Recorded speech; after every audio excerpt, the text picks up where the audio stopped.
Après son adoption par l'Assemblée nationale le 19 décembre et sa promulgation le 28 décembre 2019, la loi de finances gestion 2020 entre dans sa phase d'exécution. C'est à travers une cérémonie qui a réuni dans la salle de conférence du ministère de l'économie et des finances les cadres à divers niveaux. Un budget dont la structuration se présente comme suit. La loi de finances pour la gestion 2020, équilibrée en ressources et en charges à la somme de 1986,910 milliards de francs CFA, est structurée comme suit. Dépenses ordinaires, 895,900 milliards de francs CFA.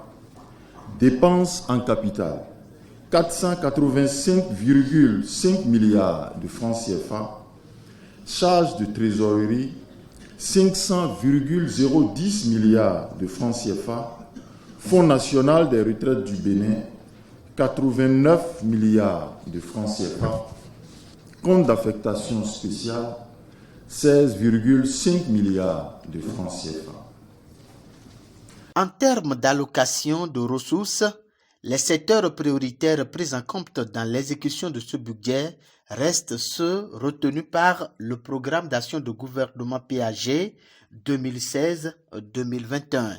Il s'agit entre autres des secteurs de l'économie numérique, de l'énergie, du cadre de vie, du tourisme, de l'agriculture, des infrastructures, de l'éducation, de la santé et des sports. Selon le directeur du cabinet du ministère de l'économie et des finances qui a présidé la cérémonie au nom du ministre Romiade Wadagni, les crédits ouverts en loi de finances pour la gestion 2020 devront être consommés dans le strict respect des lois et règlements en vigueur.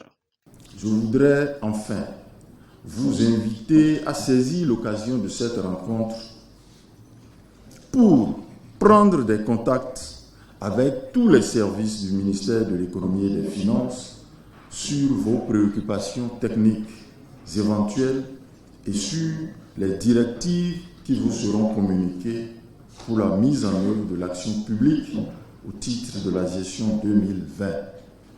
C'est donc sur ces mots que je voudrais officiellement déclarer lancer au nom de Monsieur le ministre de l'économie et des finances l'exécution du budget de l'État pour la gestion 2020.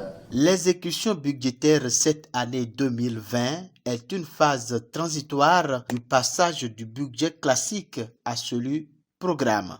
C'est donc une étape cruciale pour l'apprentissage collectif et l'accoutumance à la nouvelle gestion publique et surtout décisive pour la bascule de l'exécution en mode programme à partir de l'année 2021.